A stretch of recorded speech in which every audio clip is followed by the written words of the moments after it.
Hi, everyone. Welcome to Omnichannel X. My name is Preston So. I'm the Senior Director of Product Strategy for Oracle Content Management. I'm also the author of the books Voice Content and Usability, coming out June 22nd, as well as Gatsby, the Definitive Guide, and Decoupled Drupal in Practice.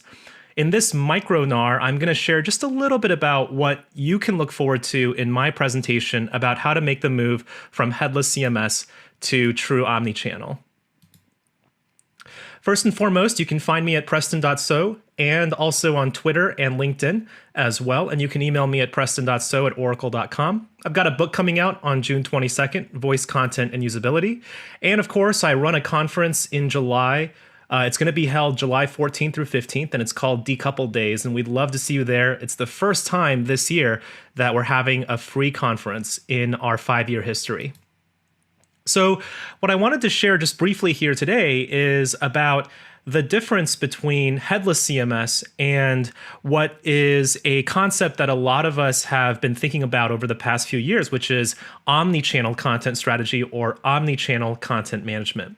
So a headless CMS, first and foremost, is essentially a single hub for content, a single source of truth for content that serves a consumer application. And you can really think about this difference between a monolithic content management system like the ones that we use on a regular basis, which really can't be separated into distinct pieces. It's really on its own.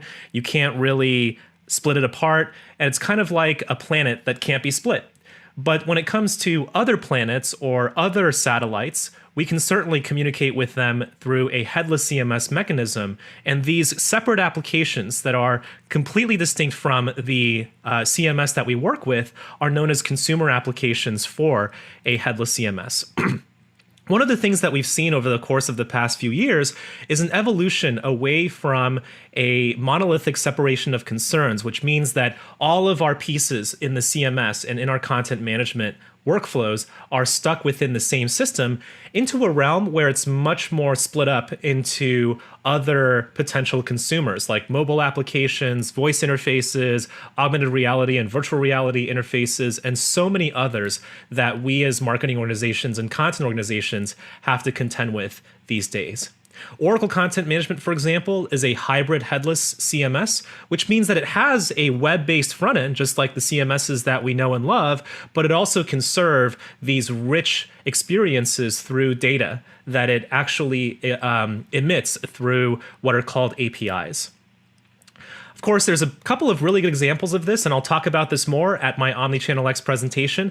The MTA, the Metropolitan Transportation Authority, uses a single CMS implementation to serve all of its countdown clocks across the subway system of New York City, which means that not only are the newsfeed items and these countdown clock items coming in from the Drupal CMS, it's also something that is housed within a single CMS, even though these digital signs are not things that are part of the CMS per se.